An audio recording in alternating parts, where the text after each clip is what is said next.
I see it, bro. Hi, everybody. My name is Jorge Rodriguez Jimenez. I am with Mitú, and I'm joined today with director Catherine Hardwicke. You have Ismael Cruz Córdova, who plays Lino. I can't believe I forgot that. I've been studying. Then you have Gina Rodriguez, who plays Gloria, and Anthony Mackie, who plays No, you Jimmy. can't say his name and make it sound cool, and then say my name and just be like Anthony Mackie. Anthony Mackie. How would you make that cooler? Anthony Mackie. I don't know. I mean, say it. I want the thing. Yeah, I want the Antonino. I want that. Whatever. I don't know. Antonio Mackie, then. Very nice. All right, Very nice. Antonio Mackie, who There plays you Jimmy, go. with I'm Miss living. Bala. How are you guys doing today? Good. Excellent. Great. Excited. So I want to start with you, and this is for everyone, but we'll just kind of go down the line. What about the story of Miss Bala resonated with you? Why did you want to make this film? Well, I've always loved Mexico. I grew up on La Frontera de Texas, McAllen, and so I've loved that, the rich culture that you get on a border town, where you have both sides of the border. And I love certain parts of this movie where, people feel too gringo to be, what's the line? Lena? Latino. Too gringo to be Latino to be gringo. And just that idea of, that cultural identity and the identity situation really drew me to it. And then the idea of this woman that has to rise from being kind of like an ordinary person thrown into this great challenge. And how does she solve the problems and use her skill and her wits and, become empowered. That's awesome. And what about you? What did you take out of working on Miss Bala? And I think to go off on that as well, like the depth of the richness of the identity that we are as Latinx people, and that as generations pass and people move from place to place, that even gets more complicated, and more rich as people have now been for generations in this country. That was very, very special to me to be able to portray someone of this day, of Latinx of this day, not only Latinx, but also Afro-Latino as well on screen, which is something that we don't see represented often. But above it all, it's a movie for its time for women empowerment, and to be part of that and to show that and to support that as well, not only in in front of the camera, but also behind the camera was something very, very special. Awesome. Yeah, and I'll just bounce on that as well. I was extremely drawn to the idea that a studio movie was going to reimagine a film from such a beautiful, rich culture, but then allow us to redo it, to reimagine it. I was 95% Latino and Latina behind the camera and in front of it, which is something I've never experienced, and something I was very, very excited to and want to continue to on my productions moving forward as we talk about the need for the storytellers to be there, to be in front of and behind the camera. So the fact that we got to make an action movie from our community for everyone was a huge sense of pride and a really awesome undertaking. And myself, just like Ismael, both of us being of Puerto Rican descent, both of us having American culture and Puerto Rican culture, knowing that we identify with these characters that juggle and balance both of them. And for a very long time, like Gloria, I definitely felt like I wasn't American enough and I wasn't Latina enough, and that balance and how Gloria goes through this transformation and deciding what she is definitely enough and capable, and she uses her skills that we often don't see reflected on screen. All the women in my life, fight or flight, they're with it. They're making it happen. And I grew up, I was raised by three very, very strong women that I always saw save themselves and save me. So it was wonderful to play a woman that reflected to me everyday life, which we seldom get on screen, just like The Fugitive. He used everything he had around him. He didn't have, physical skill to go and beat someone up, but he had smarts, and she is smart, and she's charismatic, and she's with it, and she listens, and she watches, and you see her have an agenda, and you see her use everything she has till that point to get herself and her friend out of danger. But in real life, Gina does have the skills to beat people.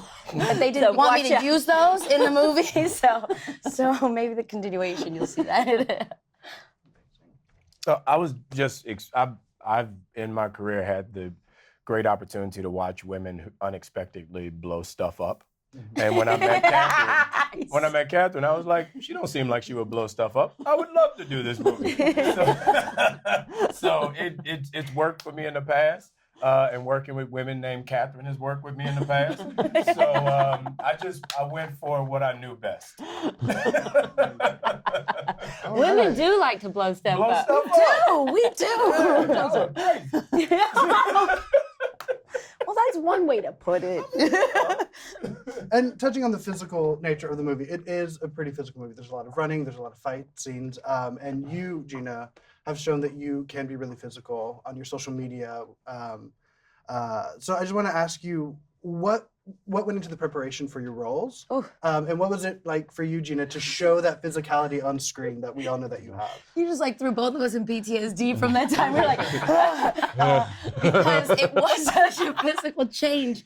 It was such a physical change because Jane walks through life and she's the woman that is a mother, she's a writer, she's not as, concerned with, being the strongest or the fastest runner. And so because of that, like Jane lives in a very very much me, I ain't got no time for that. So we're gonna just work and we're gonna do what we gotta do. But Gloria, I wanted the physical transformation so bad. I wanted her to reflect her situation, which is she doesn't come from a ton of money. She doesn't have anybody taking care of her but herself. So what does that look like? She is in a space of she's not the happiest she's ever been, She does feel like she's lost and she's seeking and searching. And so I wanted that to play along with when she gets into trouble, when she gets into this dangerous situation with Lino and maybe she hasn't eaten over days. I wanted to reflect on her physicality. I'm not naturally thin by any stretch of the imagination. So the process was hardcore. It was food and working out. Him and I worked out every second that wasn't said action or cut. Outside of action and cut, him and I were doing push-ups and pull-ups and sprints and running. And we also in the desert. Yeah. And it was hot. And it was hot. And when my parents came down, my father was boxing with me on the side of the road. It was hardcore. And we also we do expose our body a little bit. And we both wanted to reflect what those characters would be in their body, which is not the way I normally walk around. Yeah. So it was definitely a transformation for me. Yeah, I mean, and also my character, he sees himself as an entrepreneur in his world, and he's a person that comes from nothing into, running one of the biggest cartels over there in Tijuana. And I definitely wanted to show that he was a person that was ready, ready to run, ready to do whatever he needed to do. That he was an actual, a person that led by example. Not just he calls the shot from the back of a limo, but that's not the kind of group that they are.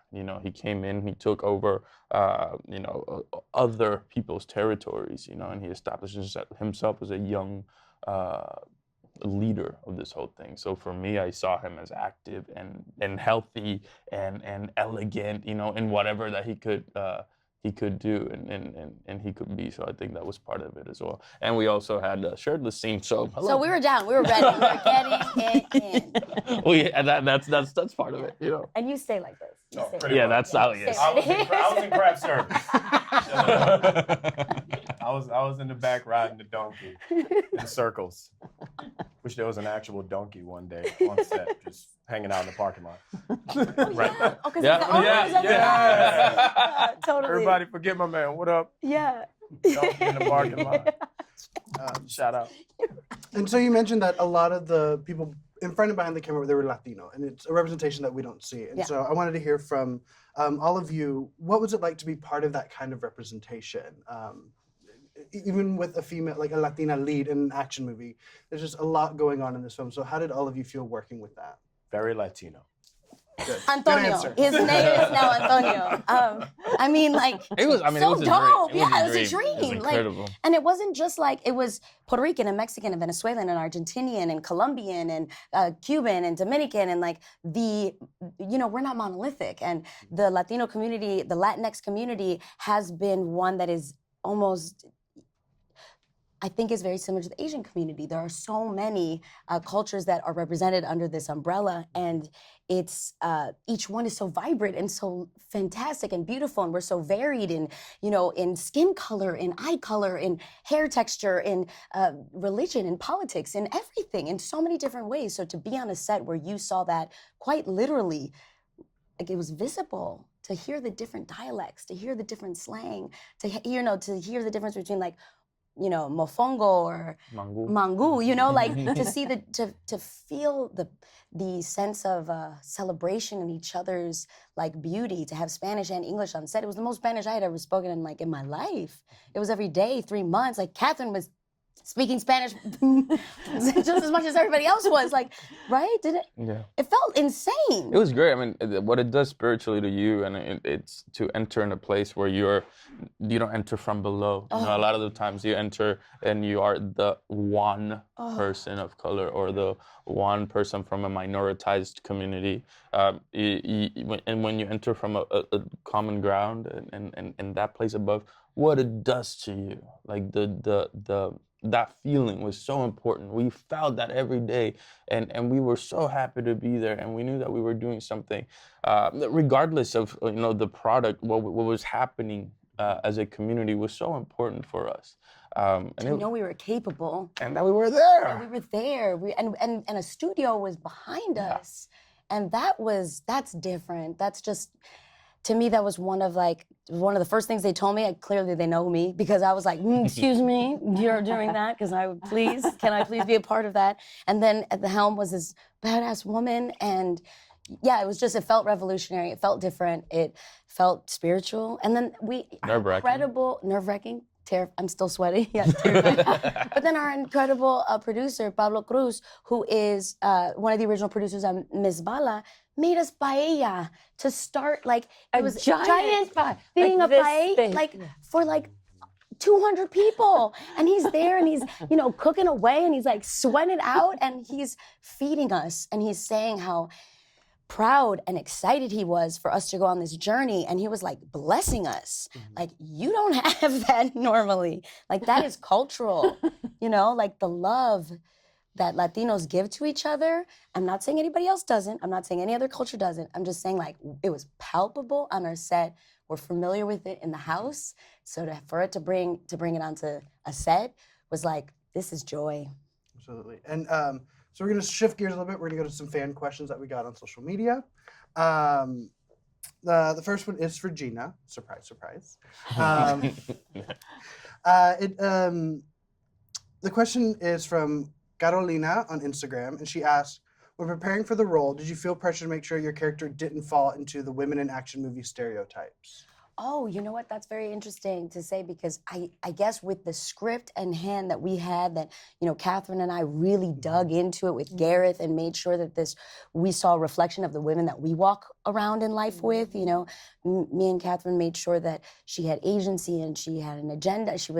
She was using her skills in every moment the way one really would in life, versus all of a sudden she can kick everybody's ass and she's doing roundhouse kicks and she's going off the back of building. We made sure that it was very realistic transformations, and they weren't just super next level. That didn't really make us both feel comfortable, right? That she was making real decisions that Catherine or myself would. Could we actually do it ourselves? Yeah, could we actually do it ourselves? And then I did it myself. Majority of the stunts except one that they insurance would not let me do. Drive through the fire. But because they're because we need you for the rest of the shoot because it was the first week of shooting. So they're like, Gina, you can't. She wanted to drive through fire. I was okay with having a stunt double. I was like, I can do this.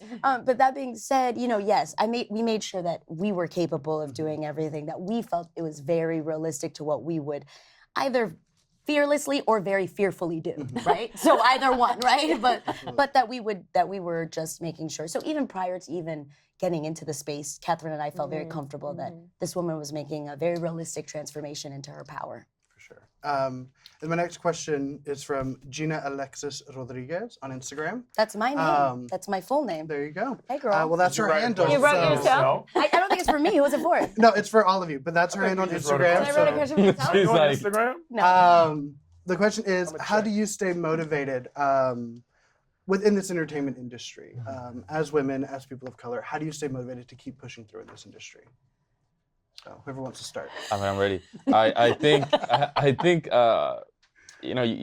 had a mentor once tell me this, that I was struggling with the decision to take a job or not, and at that moment I had $0 and like a cup of ramen noodles, and I was trying to make a decision. Well, should I do this thing? But it didn't speak to me.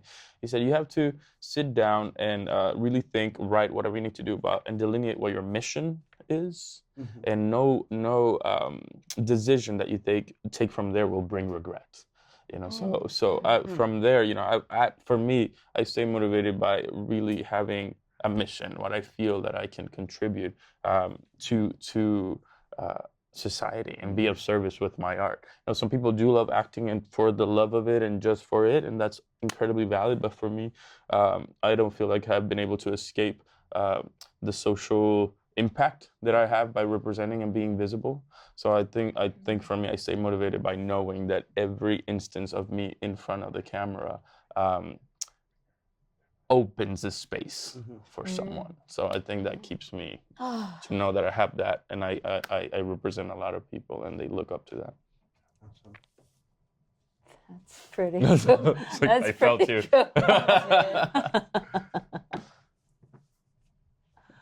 What? Oh, multiple answers. But I love what I do.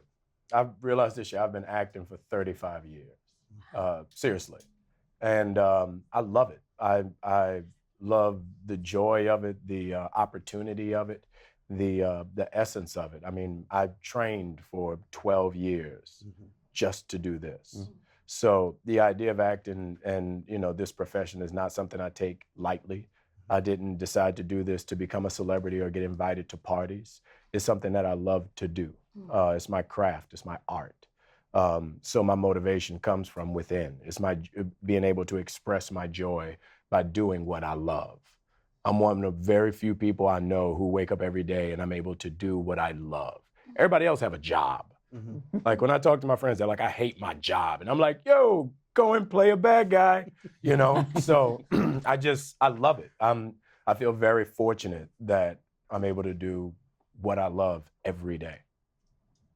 I'm gonna say I piggyback on both of those. I feel great pride that when I'm in front of the screen, I am able to represent a group of young women and men that don't see themselves often reflected.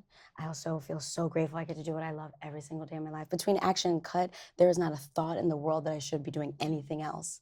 I think that sometimes the outside noise can be the demotivator at times. And then so you just get back to that space of like, between action and cut, I'm flying. And I do know that in front of the screen, I can be of impact. And then that will hopefully allow me to go behind the camera and be of even more impact. So if you weren't doing this, what would you be doing? I know what I would be doing. What would you be doing? Catherine, what would you be doing? If you weren't a director, what would you be doing? Well, I used to be an architect, and I love that. I love building and environmental design and everything. But I love the idea that I am privileged enough to be able to tell female stories, stories about women that we don't see. I've got to do a lot of awesome movies like that, work with badass actors. So every day, as much craziness that goes on in the film business, I still want to make another movie. I still want to make this. I still got to keep working. Got to try, do another drawing, another lookbook, another something. Can't give up, But I would be an architect. That's cool too. What would you be, Gina? What would you be? I'd be a teacher. Jeez. That's humane. What about you? Yeah, what would you do? I would be a professional bass fisherman. That's what I want to be. But you would, I want to be on Bassmasters in my boat, lifting up bass. That's what I want to do. But you also make cars too, right? Don't Yeah, you? I thought you could design If I cars. could get paid to be a bass fisherman, that would be the best job of all time. I mean, I don't judge. Sounds great. New Orleans, right? Yeah, bass fishing. It's okay. Bass about you? fishing What would sounds you I mean, I kind of, yes, I would. I wanted to be all Would you my be a life. bass fisherman? No. I wanted to be a pediatrician. That's what I wanted to be. Oh. Sorry, that's the thing. You should have let me answer, and then you. All right. I want to save puppies. I don't know. Oh. With bass. Listen, you're No, be a important. bass. Bass fisherman. Yeah. I want to catch bass and make puppy treats Out of bass. out of bass. Dogs great. like fish. Yeah, omega. Yeah. Yeah. Right. No, It's true. My dogs love omega fish. 3s. Yeah. You cracked me up. That wasn't expected. All right, so I think that's all the time that we have. We're ending on Bass We're Treats ending on for Bass Treats Puppies. for Puppies. So thank you for watching and listening to everything that these people had to say. Stay tuned for an exclusive clip of the movie coming right after this.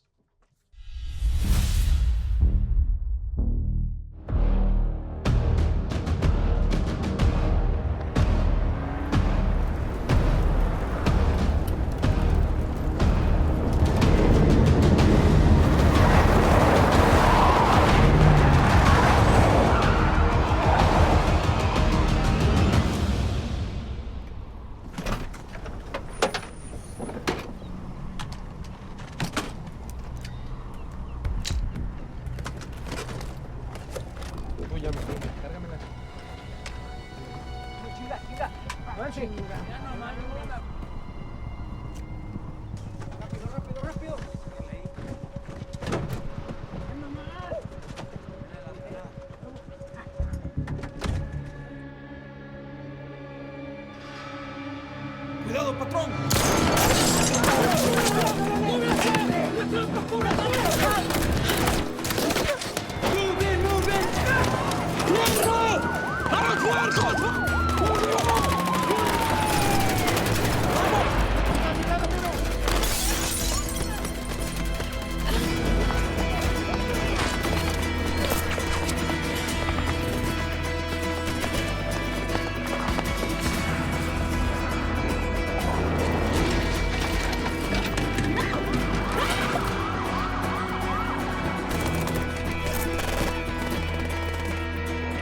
¡Formativo!